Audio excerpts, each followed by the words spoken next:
미국 정부가 호르무즈 해협을 안전하게 지나기 위해 이란과 거래하는 해운사에게 제재 가능성을 경고했습니다. 이란과 거래할 경우 국적과 관계없이 미국의 제재 표적이 될 수 있다는 의미입니다. 김상익 기자가 보도합니다.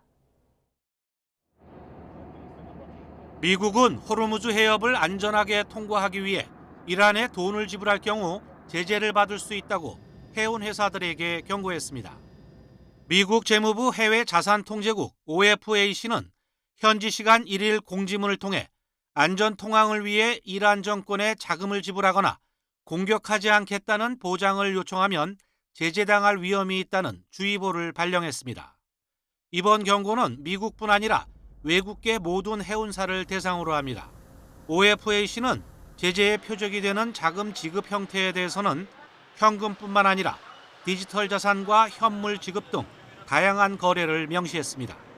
특히 자국 내 이란 대사관을 통해 결제하거나 자선 기부금 형태로 우회 지급하는 행위 역시 엄격히 금지한다고 경고했습니다.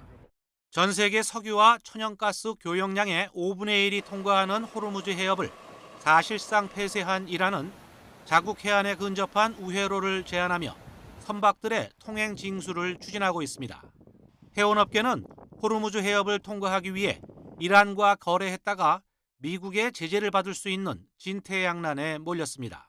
And I will reiterate the President's expectation and demand that the Strait of Hormuz is reopened immediately, quickly, and safely. 미국과 이란의 호르무즈 해협 통제권을 둘러싼 대치가 길어지면서 세계 경제에 미치는 압박과 해운업계의 눈치 보기가 더욱 가중되고 있습니다. YTN 김사익입니다.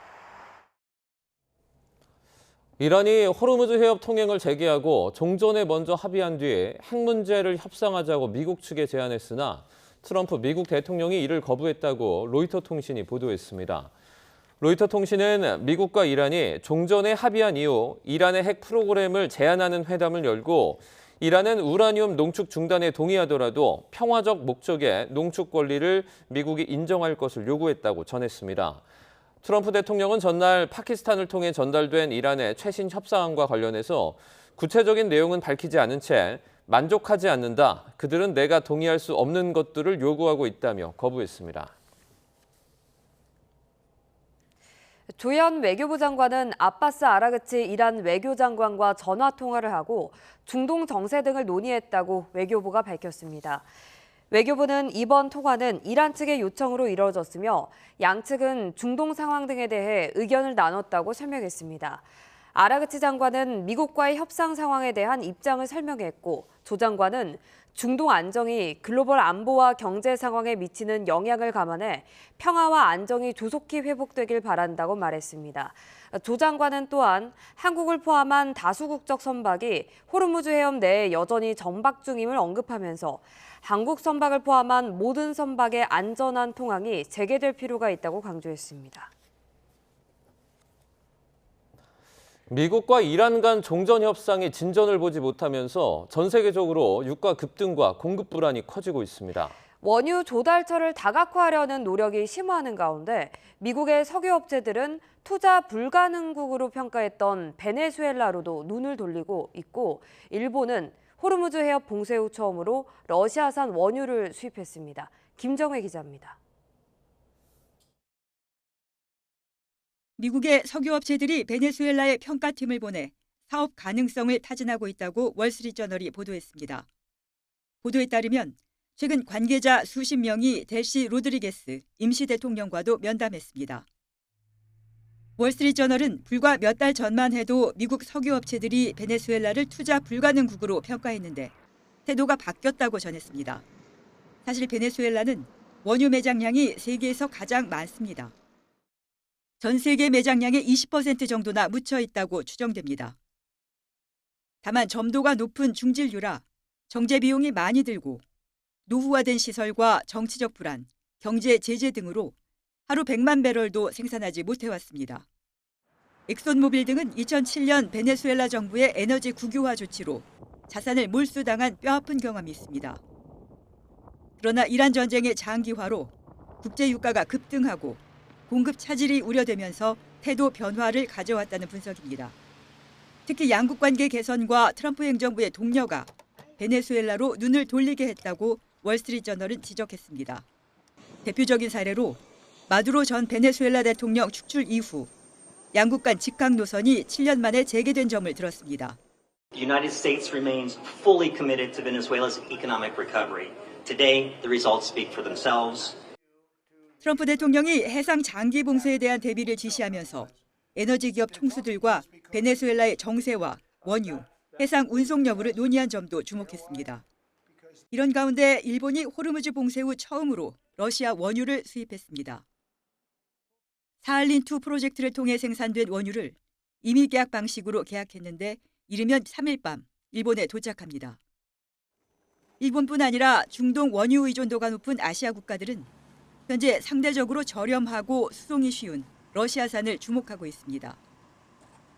필리핀이 5년 만에 처음으로 러시아산 원유를 수입했고 베트남과 인도네시아도 경쟁적으로 나서고 있습니다. 인도는 기존 수입량을 하루 190만 배럴까지 늘리며 비중을 확대하고 있습니다. YTN 김정희입니다. 트럼프 행정부가 미중 정상회담을 앞두고 중국과 연계된 이란 환전소들과 선박 관련 회사 제재에 나섰습니다. 미국 재무부는 연간 수십억 달러 규모의 외환 거래를 중개하는 이란 환전소 3곳과 이들의 위장 기업을 제재 대상으로 지정해 다른 금융기관 등과의 거래를 사실상 차단했습니다.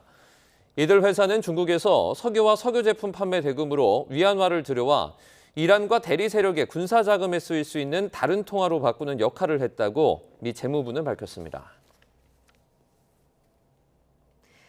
미국의 해상 봉쇄로 원유 수출길이 막힌 이란이 원유 저장고가 빠르게 차오르자 이미 산유량을 줄이기 시작했다고 블룸버그 통신이 보도했습니다. 이란 고위 관리는 블룸버그에 이란은 원유 저장고가 가득 찰 때를 기다리기보다 수용 한계를 미리 관리하기 위해서 선제적으로 원유를 감산하고 있다고 말했습니다.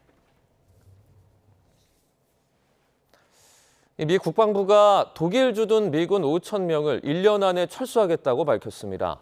트럼프 대통령이 주독 미군 감축 의사를 밝힌 이후 사흘 만에 내려진 조처인데 주한미군에도 영향을 미칠지 주목됩니다. 김승재 기자입니다.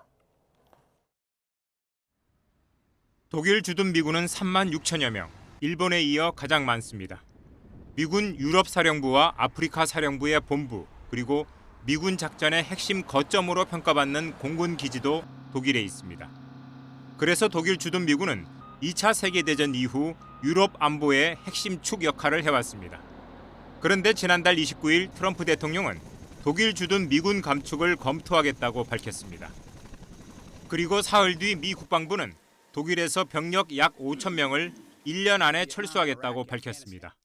트럼프 대통령은 이탈리아와 스페인에서도 미군 감축 가능성을 시사했습니다. 독일과 마찬가지로 이란전에서 미국에 도움을 주지 않았다는 이유에서입니다. I probably will. Why should I? Look, why shouldn't I?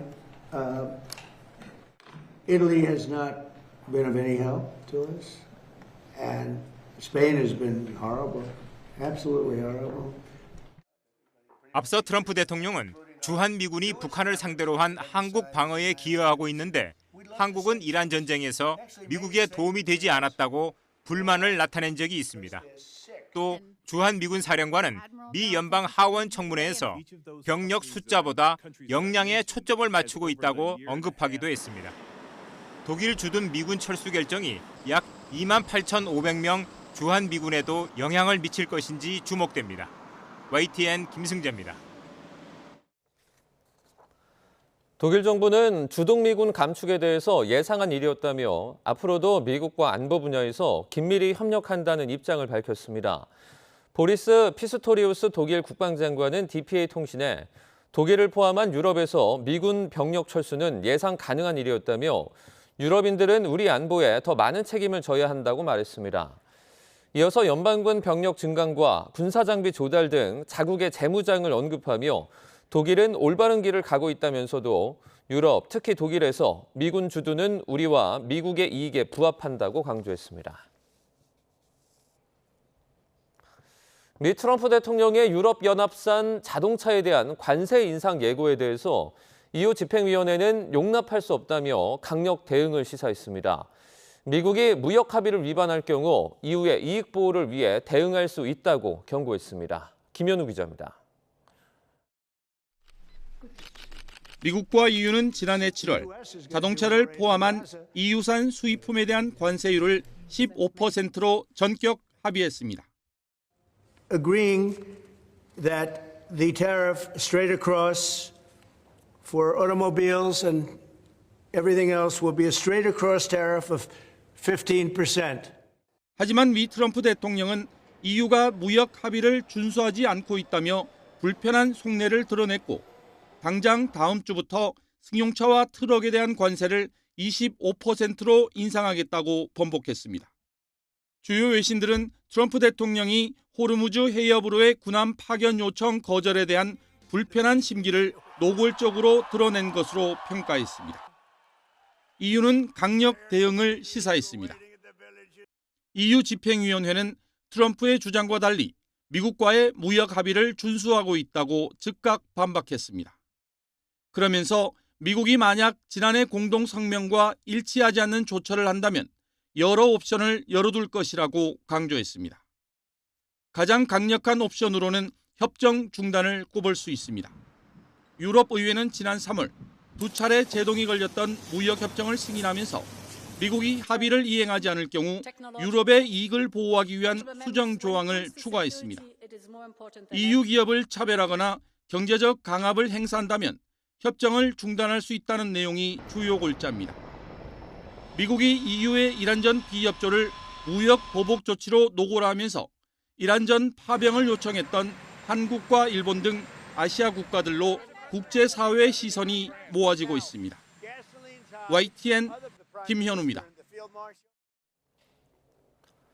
미국이 예고한 대로 유럽연합 EU산 자동차 관세를 25%로 올리면 유럽 최대 자동차 생산국 독일이 150억 유로, 약 25조 9천억 원의 손실을 입을 수 있다는 분석이 나왔습니다. 독일 킬세계 경제연구소 IFW 모리츠 슐라리크 소장은 현지 시간 2일 로이터 통신과의 인터뷰에서 이같이 추산을 하고 장기적으로는 생산 손실이 300억 유로, 약 51조 9천억 원까지 늘어날 것이라고 주장했습니다.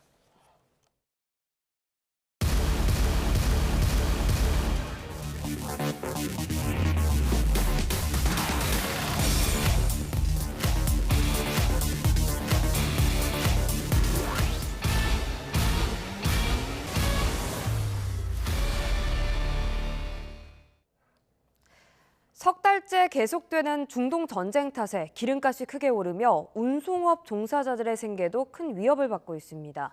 화물차 기사부터 택배 배달 노동자까지 도로 위 일터의 시름은 깊어가고 있습니다. 최승훈 기자가 현장에 다녀왔습니다. 대형 화물차와 승용차가 주유소에 줄지어 들어섭니다. 주유 호스가 꽂히기 무섭게 계기판 가격이 가파르게 치솟습니다. 하루 수백 리터씩 기름을 쓰는 화물차 기사들에게는 마주하고 싶지 않은 숫자입니다. 50만 원을 보면 25만 원, 30만 원을 기름을 떼면 나머지 성업이나 뭐 이런 거면 일을 안 하는 게 낫죠. 소비자들이 지갑을 닫으며 일감은 줄었는데 들어가는 비용은 훌쩍 뛰었습니다. 돌아버리죠. 왜냐하면 전쟁 때문에 콜도 없고 사람들이 마음이 미치게 되니까 이런 걸로 시켜 먹어야 되는데 그렇지 않고 전년 대비로도 많이 떨어진 것 같아요. 최고 가격제로 기름값을 누르고 있다고는 하지만 2,000원 근처인 가격은 전쟁 이전 1,600원대와 비교하면 감당하기 쉽지 않습니다. 저희가 개인 사업자다 보니까 직원이 아니다 보니까 이건 저희가 다 감당해야 될 부분이 맞긴 한데 일단은 그 수수료는 오르지 않는데 기름값은 오르니까 좀 맞지는 않다고 생각을 하죠. 요소수 공급까지 차질을 빚으며 현장의 근심은 더 깊어지고 있습니다.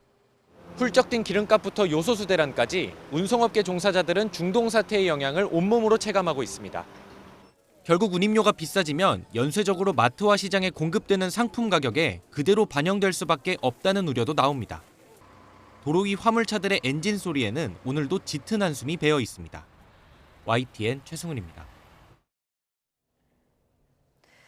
중동 전쟁 여파로 산업 현장 곳곳에서는 플라스틱류 포장재 수급 어려움이 체감되고 있습니다. 비닐과 플라스틱 용기 부족이 현실화되면서 식품과 농업, 자영업까지 충격이 번지고 있습니다. 오동건 기자가 보도합니다. 이란 전쟁이 장기화하면서 가장 먼저 타격을 받은 건 비닐과 플라스틱 소재를 사용하는 업계입니다. 가공식품 업계에서는 이미 포장재 재고가 빠르게 줄고 있습니다. 전쟁으로 인한 이런 공급 불안정이 지속된다면 5월 중순 이후부터는 생산에도 차질이 생길 수 있습니다. 최근 수출이 크게 늘고 있는 라면 업체들도 상황은 비슷합니다. 포장재 재고가 5월 중순 정도까지로 예상되면서 원료와 물량 확보가 시급한 상황입니다. 포장재 수급 불안은 농업 현장으로도 번졌습니다. 이 봄철 대규모 꽃을 출하한 뒤에는 비닐하우스를 정비해서 새 시즌을 준비해야 합니다. 이렇게 찢어진 곳들을 메꿔야 하는데 재고가 부족해서 현재 진행하지 못하는 상황입니다. 비닐 필름과 플라스틱 용기는 농가 운영의 필수적인 자재입니다. 겨울을 지나 시설을 정비해야 하는 시기지만 공급이 막히면서 기존 자재를 재활용하며 겨우겨우 버티는 상황입니다. 옛날에 쓰다 버린 거 주워서 쓸 정도, 이 정도로 지금 심각하게 돌아가고 있습니다. 배달 용기와 비닐 사용이 많은 소상공인들의 부담도 커지고 있습니다. 포장재 가격 상승과 공급 지연이 동시에 나타나면서 영업 환경이 악화되고 있는 것입니다. 저희는 용기가 있어야만 배달을 나갈 수 있는 상황인데 용기가 없다 보니까 가게 문을 닫아야 되는 상황도 벌어질 수 있는 문제고요. 정부는 호르무즈 해협 우회 노선으로 대체 원유와 나프타를 확보하고 수입선을 다변화하는 등 공급망 안정에 총력을 기울이고 있습니다. 다만 포장재 원료 공급이 재개되더라도 기업과 농가가 사태 장기화를 우려해 추가 재고 확보에 나설 경우 가격 상승과 수급 불안이 해소되기 어려울 수 있다는 우려는 여전합니다. YTN 오동건입니다. 중동 사태 후 벌어진 사재기 현상들은 다 플라스틱 원료 부족 우려가 원인이었습니다. 그래서 정부가 석유에 의존하는 플라스틱 사용을 줄이고 재생 원료 사용을 늘리겠다고 발표했는데요. 구체적인 실행 계획이 부족하다는 지적이 나왔습니다. 이문석 기자입니다. 중동 전쟁으로 플라스틱 원료인 나프타 수급이 불안정해졌습니다. 비닐 부족 우려에 한때 전국에서 쓰레기 봉투 사재기가 벌어졌고 주사기를 비롯해 의약제품 품귀 현상까지 빚어졌습니다. 플라스틱으로 만든 생활 필수품을 안 쓸 수 없는 상황. 정부가 원료 수급 불안은 줄이고 탈플라스틱 순환 경제를 구축하기 위해 플라스틱 원천 감축을 추진합니다. 새 원료로 만든 플라스틱 폐기물 발생량 비중을 2030년 70% 수준으로 줄이고 반대로 재활용 비율을 45%까지 올린다고 발표했습니다. 재생 플라스틱 사용을 늘리겠다는 얘긴데 문제는 방법입니다. 정부는 우선 재생 원료 의무 사용률을 페트병의 경우 30%로 강화하고 폴리에틸렌과 폴리프로필렌 제품도 유럽연합 수준 기준을 마련하겠다고 밝혔습니다. 또 재활용이 어려운 포장재의 시장 진입을 제한해 생산 단계부터 불필요한 플라스틱 사용을 줄일 계획입니다. 일단 업체랑 권고를 하고요. 권고 단계를 지나면 규제도 할 수 있습니다. 그러나 아직 구체적인 실행 계획이 부족해 보입니다. 목표인 2030년까지 4년밖에 남지 않았지만 아직 사업별 예산이나 제도 개편 계획 등이 마련되지 않았습니다. 대통령도 이를 지적했습니다. 환경 영역을 해야 된다, 바람직하다는 많은데 문제는 어떻게, 비용은 언제? 정부는 정교화 작업을 마치는 대로 개별 대책을 발표하고 플라스틱 감량에 국민 동참을 유도할 예정입니다. YTN 이문석입니다.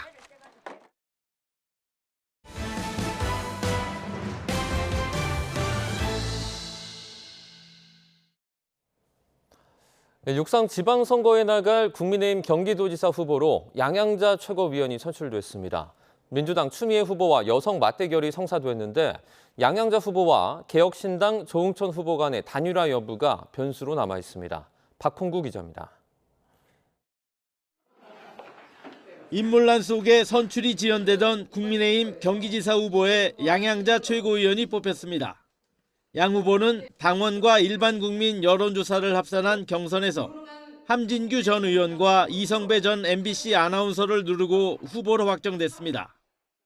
저는 이번 선거에서 이념과 진영을 넘어 오직 경제와 민생만을 이야기하겠습니다. 합리적인 도민들과 함께 정치 선거를 경제 선거로 바꾸겠습니다. 양 후보와 맞붙게 될 더불어민주당 추미애 후보는 SNS에 과거 의원회 간 출입문 사진을 공유하며 의지를 다졌습니다. 나라를 구하겠다는 절박함으로 버텼던 것처럼 경기도민의 삶을 바꾸겠다는 절박함으로 경기도 곳곳을 뛰겠다고 강조했습니다. 개혁신당 조웅천 후보는 SNS에 추미애 후보의 무상교통 공약을 비판하는 글을 올리며 활동을 이어갔습니다. 양양자 후보와 보수 야권 후보 단일화에는 일단 선을 그으며 당분간 독자 행보를 이어가다가 선거 전 막판에 승부수를 띄울 것이란 관측입니다. 서울시장 선거에서 맞붙는 민주당 정원호, 국민의힘 오세훈 후보는 마포구에서 열린 여성 마라톤 대회에서 만나 웃으며 인사했습니다. 하지만 이후 정원호 후보 측은 윤석열 군단과 함께 선거판에 나서는 소회가 어떠냐며 오 후보에게 날을 세웠고, 오세훈 후보는 과거 문재인 박원순 때보다 이재명 정원호 조합이 훨씬 더 심한 부동산 지옥을 초래할 거라고 공세 수위를 높였습니다. 선거가 한 달여 앞으로 다가오면서 여야의 공방이 거칠어지고 있습니다. YTN 박홍구입니다. 더불어민주당은 이번 지방선거의 최대 전략 지역인 영남과 충청 지역 공략에 공을 들이고 있습니다. 특히 국민의힘 공천 과정에서 윤어게인 세력이 다시 전면에 등장했다며 이에 대한 심판을 강조했습니다. 김은건 기자입니다. 연휴 이틀째 어린이날을 앞두고 대전의 축제 현장을 찾은 정청래 민주당 대표. 고향을 찾은 남다른 감회를 전하면서 선거에 나선 지역 후보들에 대한 지지를 호소합니다. 현재 선거 판세를 낙관하면서도 방심은 금물이라며 거듭 몸을 낮췄습니다. 선거는 끝날 때까지 끝난 게 아니죠. 항상 국민 눈높이에서 낮고 겸손한 자세로. 이어 경북 포항을 찾아 영남권 민심 잡기에 나선 정 대표. 보수 진영의 아성이지만 이번만큼은 달라질 거라며 적극적인 구애의 손짓을 보냈습니다. 지금은 팍팍해 보이고 힘들지만 마음의 문을 열기 시작하면 그것이 어느새 넓은 길이 될 것이고. 민주당은 특히 이진숙 전 방통위원장의 대구 달성 공천과 정진석 전 대통령 비서실장의 출마 등을 거론하며 국민의힘이 결국 윤어게인 정당으로 귀결됐다며 공세를 이어갔습니다. 국민의힘은 끝내 귀를 닫았습니다. 스스로 쇄신의 기회를 걷어차고 기어이 윤석열 정당으로 남길 선택한 셈입니다. 민주당 지도부는 이번 연휴 기간 경북에 이어 경남과 부산 지역을 잇따라 찾아 야권의 바람을 잠재우는 데 주력합니다. 민주당은 특히 영남 지역 선거가 이번 지방선거와 재보선의 최대 승부처라고 보고 당력을 집중할 방식입니다. YTN 김건희입니다. 국민의힘은 6월 지방선거를 범죄자 심판선거로 규정하고 뭉쳐서 이기자고 뜻을 모았습니다. 장동혁 대표의 이선 퇴진을 놓고 분열하던 지도부가 단합을 다짐했지만 비상계엄을 주제로 또 내용이 노출됐습니다. 조은지 기자입니다. 박형준 부산시장 후보 캠프 개소식은 국민의힘 선거 출정식을 방불케 했습니다. 당 안팎의 이선 퇴진 압박 속에 여의도만 맴돌던 장동혁 대표는 모처럼 만난 지지자들 앞에서 민주당이 이재명 대통령 죄를 지우기 위해 공소 취소 특검을 추진한다고 포문을 열었습니다. 대통령과 민주당 전재수, 김경수 후보를 콕 찍어 범죄자라고 칭하면서 왜 우리가 부끄러워야 하냐고 반문했습니다. 끔찍한 짓이고 저는 미친 짓이라고 생각합니다. 저희는 이재명 같은 범죄자를 보유한 정당이 아닙니다. 그런데 왜 우리가 움츠러들어야 합니까? 국민의힘은 이번 선거를 헌정 질서를 지킬 범죄자 심판선거로 규정했는데 장 대표 리더십을 놓고 잡음이 있었던 원내사령탑도 후보도 남은 한 달 똘똘 뭉치자고 단합을 강조했습니다. 압도적으로 부산에서부터 힘을 모아서 한마음 한뜻으로 같이 갑시다. 절대 안에서 서로에 대해서 뭐라고 하지 마세요, 제발. 우리가 하나가 돼야 됩니다. 부산 지역 국회의원과 당 원로까지 총출동한 일종의 결의대회는 고성과 삿대질이 오가며 한때 얼어붙기도 했습니다. 당내 최다 6선 조경태 의원이 장동혁 대표 지지자들과 공개 충돌한 겁니다. 비상계엄은 잘못된 거예요. 여러분들이 계시기 때문에 지금 국민의힘이 안 되는 거예요. 장동혁 대표 연호하는 분들은 빨리 집에 가세요. 한 목소리로 대여 투쟁을 외치면서도 당 노선 갈등과 내홍 등으로 좌충우돌하는 제1야당의 민낯을 상징적으로 드러냈다는 평가가 나옵니다. 장동혁 대표는 일요일에는 추경호 대구시장 후보 개소식을 찾는데 별도의 외부 행보는 없는 걸로 파악됐습니다. 동남풍이 분다는 영남권을 중심으로 일단 기지개를 켠 모습인데 아슬아슬 원색적인 발언과 돌출 상황으로 역풍을 부르진 않을지 보수 지지층은 여전히 불안한 시선으로 지켜보고 있습니다. YTN 조은지입니다. 삼성 바이오로직스 노동조합의 전면 파업이 이어지는 가운데 노사의 입장은 평행선을 달리고 있습니다. 이런 가운데 이재명 대통령의 일부 노조의 과도한 요구 발언이 LG U+ 노조를 향한 것이라는 이 삼성전자 노조위원장의 발언에 LG U+ 노조는 비겁한 행태라며 거세게 반발했습니다. 김세우 기자입니다. 연차 휴가를 내고 업무에 불참하는 방식으로 파업에 나선 삼성 바이오로직스 노조는 평균 14%의 임금 인상, 1인당 경력금 3천만 원을 요구하고 있습니다. 이에 대해 사측은 지급 여력과 성장 재원 확보 등으로 수용하기 어렵다는 입장입니다. 삼성 바이오로직스 노사는 지난해 12월부터 지난 3월까지 13차례 교섭을 진행했지만 접점을 찾지 못하고 있습니다. 사측은 이번 전면 파업으로 인한 피해를 최소 6,400억 원으로 추산했고 지난달 사흘간 부분 파업만으로도 손실이 1,500억 원에 이를 것으로 추정했습니다. 이에 노조는 주된 요구안을 100% 수용했을 때 금액이 오히려 손실보다 작다며 추가적인 수정 제시안으로 교섭에 나섰어야 한다고 반박했습니다. 이런 가운데 삼성전자 노조가 이번 달 총파업을 예고하자 이 대통령은 우려를 나타냈습니다.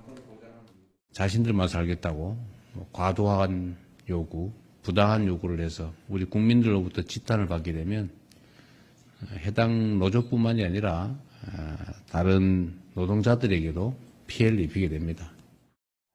그런데 최승호 삼성전자 노조위원장은 이 발언이 LG U+ 노조를 향한 것이라고 주장했고 이에 LG U+ 노조는 강하게 반발했습니다. LG U+ 노조는 영업이익의 30% 성과급 재원 마련이라는 자신들의 요구는 6년 전부터 이어져 왔다며 이를 과도한 요구로 치부하는 것은 자신들의 투쟁 가치를 심각히 훼손하는 것이라고 반박했습니다. 이어 삼성전자 노조위원장의 발언은 책임 돌리기라며 자신들을 향한 비판을 피하려는 매우 비겁한 처사라고 지적했습니다. LG U+ 노조는 삼성전자 노조가 경솔한 언행에 대해 공식 사과해야 한다며 타사의 투쟁을 왜곡해 본인들의 방어 수단으로 삼는 행위를 즉각 중단할 것을 촉구했습니다. YTN 김세호입니다. 충북 청주에서 산모가 응급 분만할 병원을 찾지 못해 부산까지 이송됐지만 태아가 숨지는 일이 벌어졌습니다. 비슷한 사고가 반복되면서 필수 의료 공백에 대한 우려가 커지고 있습니다. 김대근 기자입니다. 그젯밤 11시쯤 충북 청주의 한 산부인과에서 119 신고가 접수됐습니다. 입원 중인 29주차 산모의 태아 심박수가 떨어진다는 내용이었습니다. 산부인과에서는 충북은 물론 충남과 대전, 세종 등 병원 12곳에 전원을 요청했지만 인큐베이터가 없다는 등의 이유로 수용이 어렵다는 답변을 들었습니다. 소방당국에서도 전국 단위로 병원을 수소문했지만 역시 난항을 겪었습니다. 신생아 중환자실 부족이나 진료과 부재 등의 이유였습니다. 자정을 넘겨 부산 동아대 병원에서 환자를 받을 수 있다는 답변을 받고 헬기를 동원해 신고 접수 후 3시간 30분이 지나서야 병원에 도착할 수 있었습니다. 하지만 태아는 결국 숨졌고 산모는 수술을 받은 뒤 치료 중인 것으로 전해졌습니다. 앞서 대구에서 조산 증세를 보인 쌍둥이 임신부가 수용 가능한 병원을 찾아 헤매다 쌍둥이 중 한 명이 숨지고 한 명이 중태에 빠지는 일이 벌어져 논란이 된 상황. 필수 의료 공백에 대한 우려 속에 대책 마련을 요구하는 목소리도 커지고 있습니다. YTN 김대근입니다. 어제 서울 상암동에서 택시끼리 충돌해 한 대가 전복됐습니다. 전북 무주와 강원 홍천 등 전국 곳곳에서 산불도 잇따랐습니다. 사건 사고 소식 정영수 기자입니다. 도로 한편에 택시 한 대가 뒤집혀 있습니다. 사고 충격으로 곳곳이 부서지고 찌그러졌습니다. 들이 박으면서 이제 QM6가 공중에 붕 뜨더니 돌더라고요. 한 바퀴 반을. 그 이제 인도 쪽으로 갔는데 인도에 이제 중앙봉이 있으니까 그걸 박은 거예요. 직진하던 택시가 비보호 좌회전하던 택시와 부딪히면서 뒤집힌 겁니다. 이 택시에 타고 있던 운전자와 승객이 병원으로 옮겨졌는데 생명에 지장은 없는 것으로 파악됐습니다. 신호 대기 중인 차들 뒤로 마을버스가 달려오더니 화물차를 들이받습니다. 60대 버스 기사와 승객 15명이 경상을 입고 병원에서 치료를 받았습니다. 경찰은 블랙박스 등을 토대로 버스 기사가 브레이크를 늦게 밟은 것으로 보고 정확한 사고 원인을 조사하고 있습니다. 전국에서 산불도 잇따랐습니다. 새벽에는 전북 무주군 덕유산 국립공원에서 불이 나 9시간여 만에 꺼졌고, 이어서 전남 순천시 주안면과 강원도 홍천군 내면에서도 산불이 나 2시간여 만에 진화됐습니다. YTN 정영수입니다. 경기 남부경찰청 마약국제범죄수사대는 필리핀 마약 총책 박광렬에게 마약을 공급한 혐의 등을 받는 최 모 씨에 대해서 구속영장을 신청했습니다. 경찰은 최 씨의 범행이 중대하고 증거를 인멸하거나 도주할 우려가 있다고 보고 영장을 신청했다고 밝혔습니다.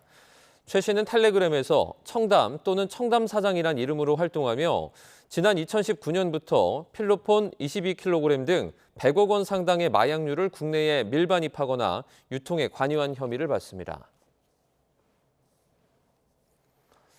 보험 설계사 말을 믿고 수십 개 보험에 가입을 했지만 1억 원이 넘는 손해만 남았습니다. 지난 2023년 YTN에서 보도한 내용인데요. 보험사가 해당 설계사에 대한 징계를 내렸지만 금전적인 피해를 회복하기는 사실상 어려워졌습니다. 홍성욱 기자가 당사자를 2년 만에 만나서 다시 취재를 해봤습니다. 보험 가입으로 수억 원의 손해를 입은 피해자들이 있습니다. 오래 알고 지낸 보험 설계사를 믿고 맡긴 게 화근이었습니다. 60대 A씨 부부가 지난 2011년부터 한 대형 보험사에 가입한 상품은 무려 26건. 문제는 기존 보험을 깨고 새 보험을 드는 이른바 보험 갈아타기가 반복됐다는 점입니다. 보험 설계사는 중도 인출과 해지를 반복해 보험료를 다시 내면 환급률이 올라 이득이라고 설명했습니다. 하지만 해지 때마다 손실이 누적됐고 결국 1억 원 넘는 손해만 남았습니다. 중도 인출하면 7개월 낼 수 있잖아요. 그럼 19개월 되고 환급률이었으니까 또 7개월 줬다가 또 내고 선납 처리 계속하면은 완납이 되잖아요. 그러면은 한 3년 지나면 거의 90% 가까이 뜨잖아요. 85%에서. 그러면 이 돈을 다 찾아서 쓴다라고 해도 1,000만 원은 낼 수 있잖아요. 보험 설계사가 보험 갈아타기를 권유한 이유가 있습니다. 새 보험을 가입시키면 설계사는 첫 해 보험료에 맞먹는 수수료를 받을 수 있습니다. 이 덕분에 해당 보험 설계사는 수수료로 최소 수천만 원을 가져간 것으로 추정됩니다. A씨는 대필 서명 등을 이유로 불완전 보험 판매를 주장하며 5년 가까이 다퉈왔습니다. 20여 개의 보험을 들게 하면서 자기는 한두 건의 수당만 받으면 끝날 그런 수당을 20여 건의 수당을 늘려서 극대화시킨 수당을 많이 받기 위한 고객을 기만한 거거든요. 지난해 말 금융감독원이 징계를 의뢰했고 보험사 측은 해당 설계사에게 3개월 모집 정지 처분을 내렸습니다. 보험사 측은 소비자 보호 관점에서 징계를 내렸다며 민원 제기가 오랜 기간에 걸쳐 이뤄졌고 다수의 계약에 대한 신중한 검토가 필요해 지난해 말 조치를 내린 것이라고 밝혔습니다. 하지만 A씨는 고객을 기만한 설계사와 이를 관리하지 못한 보험사 모두 책임이 크다는 입장입니다. 누구든지 이런 자들에게 피해를 입을 수 있다는 생각에서 제가 널리 알리고자 이런 행태, 이런 보험사의 행태를 널리 알리고자 계속 집회를 하는 것입니다.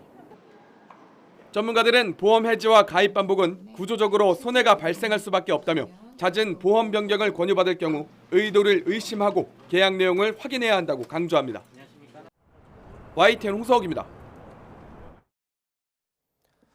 고령 인구 1000만 시대, 고령 운전자 역시 560만 명을 넘어섰습니다. 고령 운전자가 일으킨 교통사고도 꾸준히 늘고 있지만 면허 반납률은 저조하기만 합니다. 김혜린 기자입니다.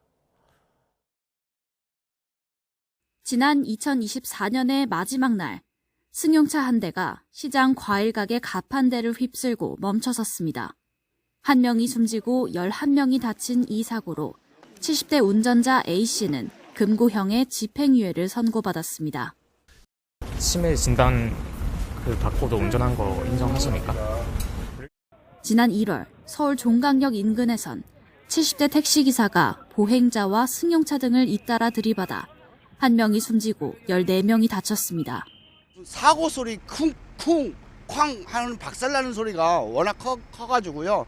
흰 연기가 계속 나오기 때문에 그 소방 관계자분들이 불을 끄고 65살 이상 고령 운전자 사고는 꾸준히 늘어 지난해엔 4만 5천여 건으로 역대 최고치를 기록했습니다. 사망자는 843명으로 1년 사이 10% 넘게 급증했습니다. 고령 운전자 면허 반납이 늘수록 사고가 줄어든다는 연구 결과도 있지만 면허 반납률은 좀처럼 늘지 않고 있습니다. 지난해 65살 이상 면허 소지자 560만 명 가운데 면허를 반납한 고령 인구는 불과 2.5%인 14만 명에 그쳤습니다. 각 지자체에선 지역화폐나 교통카드를 지급하며 면허 반납을 독려하고 있지만 고령 인구의 이동권 보장 없인 실효성이 낮다는 지적이 나옵니다. 대중교통 여건이 불편한 지역에서는 지역 내 택시 회사 연계를 해서 어떤 택시 서비스라든가 아니면 수요 대응형 교통 서비스를 제공해주는 그런 방법 등을 고민하면 될 것 같고요. 이와 함께 야간 운전 등을 제한하는 조건부 면허제를 교통이 편리한 지역부터 단계적으로 도입하고 페달 5조작을 맞는 안전장치 보급을 지원해 사고 위험을 직접 낮춰야 한다는 목소리도 높습니다. YTN 김혜린입니다. 유류분 제도를 손질하는 민법 개정안이 본격적으로 시행된 지 한 달이 조금 넘었습니다. 이제 폐륜 행위를 했다면 부모, 자식, 배우자 등 어떤 상속인이라도 상속권을 잃을 수 있게 됐는데요. 어떤 게 달라졌는지 유서연 기자가 정리했습니다. 지난 2019년 가수 구하라 씨가 세상을 떠나고 오래전 가출했던 친모가 돌연 상속권을 주장한 사실이 알려지며 사회적으로 논란이 됐습니다. 구 씨의 친모가 상속권을 주장할 수 있었던 건 고인의 유언과 상관없이 부모, 자녀 등 가족 관계가 있다면 일정 비율을 상속받을 수 있게 한 유류분 때문이었습니다. 일단 재작년 4월 헌법재판소의 결정으로 형제자매의 유류분 청구권은 폐지됐는데 당시 헌재는 부모나 자식의 폐륜과 같은 유류분 상실 사유에 대해 별도 규정을 두지 않은 것 또한 헌법에 어긋난다고 판단했습니다. 이후 여러 단계의 후속 입법을 거쳐 약 2년 만인 지난 3월 관련 민법 개정이 마무리됐습니다. 이제는 미성년 자녀를 제대로 부양하지 않았던 부모뿐 아니라 그 어떤 상속인이어도 폐륜 행위를 했다면 상속권을 잃을 수 있게 됐습니다. 구체적으로 보면 피상속인에 대한 부양 의무를 중대하게 위반한 경우뿐 아니라 피상속인의 배우자나 직계 혈족에게 중대한 범죄 행위 또는 심히 부당한 대우를 한 경우도 포함됐습니다. 피상속인의 직계혈족이 피해자에 포함되기 때문에 삼촌이 여조카에게 성범죄를 저질렀다면 할아버지가 자신의 아들인 그 삼촌의 상속권을 상실해달라고 청구할 수 있습니다. 앞서 헌재는 폐륜 행위를 일삼은 상속인의 유류분을 인정하는 건 일반 국민의 법 감정과 상식에 반한다고 명시하기도 했는데 폐륜 행위의 기준을 앞으로 우리 법원이 어떻게 판단할지도 주목됩니다. YTN 유서연입니다.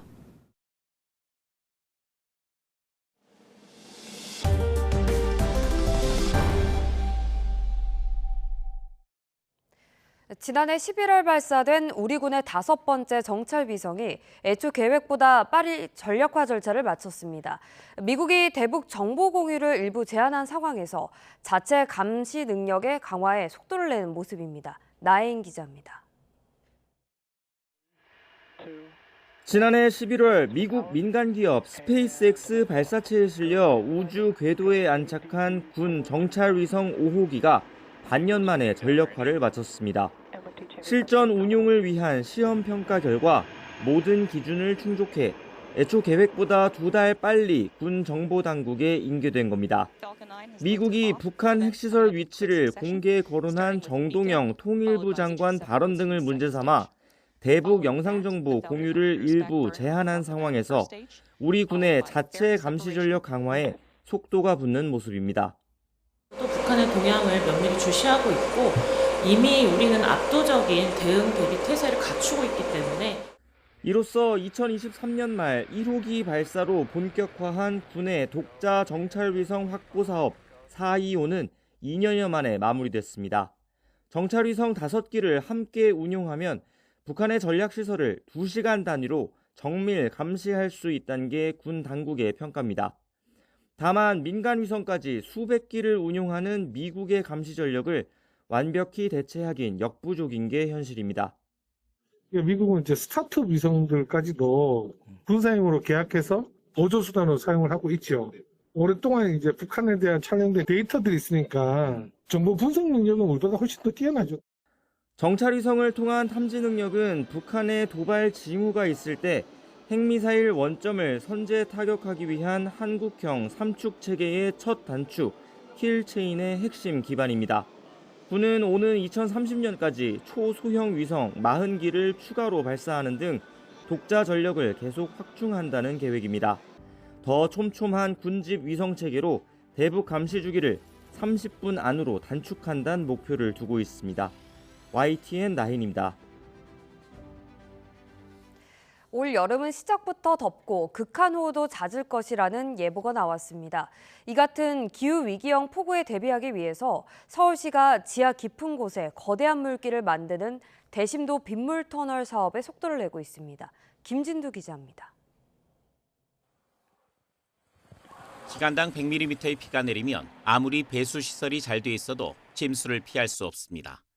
2011년 우면산 산사태, 2022년 강남역 침수 등이 대표적인 사례입니다. 서울에 이런 극한호우가 처음 나타난 것은 2001년.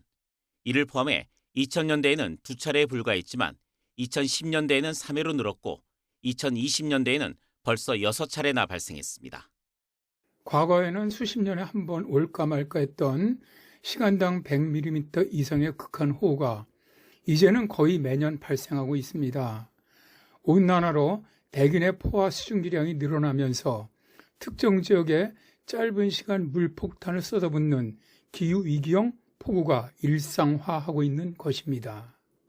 현재 서울에 설치된 일반적인 하수관로의 설계 기준은 시간당 최대 95mm의 비. 기존 하수관로만으로는 이런 기후위기형 폭우를 감당하기 어렵다는 판단에 서울시가 치수정책의 방향을 바꿨습니다. 핵심은 지하 40에서 50m 깊이에 거대한 저류조를 만드는 대심도 빗물 배수 터널입니다. 현재 강남역과 광화문, 도림천 일대에서 1단계 공사가 진행 중입니다. 오는 2030년 1단계 사업이 완료되면 기존 신월 터널을 포함해 서울 시내 4곳에서 총 132만 8천 톤, 올림픽 수영장 약 530개 분량의 빗물을 임시로 가둘 수 있게 됩니다. 터널이 완공이 되기 전까지 서울시는 디지털 안전망을 강화하기로 했습니다. 인공지능과 웨어러블 장비를 동원해 빗물이 차오르는 상황을 실시간으로 감시하고 위험 신호가 포착되면 즉시 주민을 대피시키는 스마트 대응 시스템을 가동할 방침입니다. YTN 김진두입니다. 대형마트와 온라인 쇼핑에 밀려 설 자리를 잃어가던 전통시장이 파격적인 변신에 나섰습니다. 울산 학성 새벽시장이 전국 최초로 새벽 배송 시스템을 도입했는데요. 전통시장의 신선한 식재료를 아침 7시면 집 앞까지 배달해준다고 합니다. JCN 울산중앙방송 박영훈 기자가 보도합니다. 울산 최대 식자재 도소매 전통시장인 학성 새벽시장. 새벽과 오전 시간대 중심으로 운영하며 매일 새벽 산지에서 직송된 농축수산물을 판매하고 있습니다. 주로 식자재를 구하는 식당 상인들이 여전히 이곳을 찾고 있지만 대형마트와 온라인 쇼핑 등장 이전에 비하면 일반 소비자는 크게 줄었습니다. 고물가로 소비 심리마저 위축되자 판로 확대를 위해 새벽 시장의 특성을 살려 전국에선 처음으로 전통시장 자체 새벽 배송에 나섰습니다. 새벽 배송 시스템을 이용하면 시장 내 농축산물 등 신선 식재료를 소비자가 다음날 아침 7시까지 집에서 바로 받아볼 수 있게 됩니다. 중소벤처기업청의 문화관광형 시장 육성 사업의 일환으로 추진되는 이번 새벽 배송 사업엔 중구청과 상인회, 인근 대단지 아파트까지 함께 손을 잡고 상생 협력에 나섰습니다. 시장 반경 1km 안에 12,000세대의 아파트가 밀집해 있는 만큼 안정적인 수요 확보도 기대되고 있습니다. 신선하고 저렴한 경쟁력 있는 상품을 인근 주민들에게 빠르게 배송하는 사업입니다. 주민들은 신선한 식자재를 신속하게 배송받고 또 전통시장은 새로운 고객 유입으로 매출이 증대하는 효과를 기대하고 있습니다. 중구청은 행정 지원과 홍보를 맡고 아파트 측은 입주민 참여를 독려하는 한편 상인회는 1인 가구 등 수요자 맞춤형 상품 개발에 나설 계획입니다. 앞으로 고객의 요구에 따라서 상품 수와 배송 지역도 점차 늘려갈 계획으로 있습니다. 상인들도 새로운 판로 확대에 대한 기대감을 나타냈습니다. 보통 마트나 아니면 쿠팡 같은 데 시킬 걸 갖다가 우리 쪽에서 다 시키게 되는 거니까 아무래도 훨씬 나아질 거라고는 보고 있습니다. 가격에서 차이가 많이 날 거거든요. 저희가 훨씬 싸니까 아무래도. 바뀐 소비 문화에 맞춘 이러한 전통시장의 변화가 침체된 골목 상권에 다시 활력을 불어넣을 수 있을지 주목됩니다. JCN 뉴스 박영훈입니다. 자가 면역 질환인 시신경 척수염 환자 90%는 재발을 경험하는데요. 제때 치료하지 못하면 시력을 잃거나 몸이 마비되는 심각한 피해에 내몰립니다. 재발률을 개선한 3차 치료제가 있지만 약값이 수억 원에 달하고 수차례 재발한 뒤에야 건보급여를 적용받을 수 있어서 그림의 떡일 뿐입니다. 김주영 기자의 보도입니다.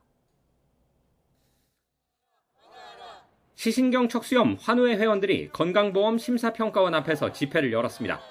재발 가능성을 크게 줄인 치료제의 보험 급여 기준을 낮춰달라고 요구하는 겁니다. 약제 기준 완화하라, 완화하라, 완화하라. 중추신경계, 특히 시신경과 척수에 손상을 일으키는 시신경 척수염은 30, 40대 젊은 여성에게 많이 나타납니다. 우리 몸의 면역체계가 오히려 신경계를 공격하는 희귀질환으로 정확한 발병 원인도 밝혀지지 않았습니다. 치료가 지연돼 신경 손상이 쌓이면 시력을 잃거나 신체 일부가 마비돼 영영 회복할 수 없습니다. 적극적인 치료를 해도 장애가 남을 수밖에 없는데 또 재발하게 되면 장애가 점점 누적이 되거든요. 첫 발병 때 1차 치료제를 투약한 환자의 63%가 재발에 시달리고 있고 2차 치료제까지 쓴 이후에도 재발률은 19%나 됩니다. 부작용으로 치료를 중단한 사례 역시 각각 38%, 13%로 극심한 고통을 참아내야 합니다. 임상시험에서 재발률이 0%인 3차 치료제가 있지만 연간 수억 원에 달하는 약값을 개인이 감당하긴 어렵습니다. 특히 건강보험 급여를 적용받으려면 1차와 2차 치료제가 모두 실패하고 이후 1년에 2차례 이상 재발이 나타나야 합니다. 3차 치료제에 다가가기 위해선 사실상 몸이 만신창이가 되어야 하는 역설적인 상황입니다. 일본이나 독일이 초기부터 효과 좋은 치료제를 쓸 수 있도록 정해놓은 것과 차이나는 부분입니다. 이 약을 쓰기 위해서 재발을 하고 장애를 감수를 하고 심지어는 내 목숨을 걸고 재발을 해서 이 약을 써야 되느냐. 이거는 정부가 장애를 양성하는 꼴밖에 안 되는 거거든요. 국회 국정감사에서도 지나치게 불합리한 기준이란 비판이 나왔지만 심평원은 경제성 검토를 좀 더 해봐야 한다는 입장입니다. 전국 800명 정도인 시신경 척수염 환자들은 기약 없는 기다림 속에 재발 두려움에 떨며 하루를 살아가고 있습니다. YTN 김주영입니다.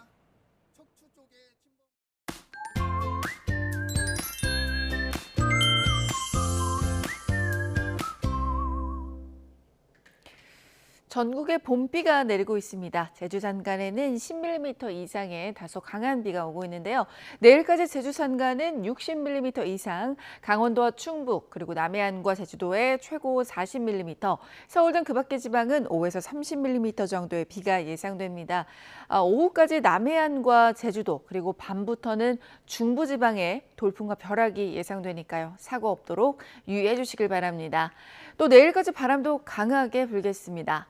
오늘 전국에 비가 오다가 중부와 전북은 오후 늦게부터 밤 사이에 비가 잠시 소강 상태를 보일 것으로 예상됩니다. 현재 기온 살펴보겠습니다. 현재 춘천이 12.8도, 청주가 13.6도고요. 낮 기온은 어제보다 3도에서 10도가량 낮아집니다. 서울 16도, 청주 16도에 머물면서 서늘하겠습니다. 날씨였습니다. 뉴스타트 1부 마칩니다. 잠시 후 2부가 이어집니다. 시청해주신 여러분 고맙습니다.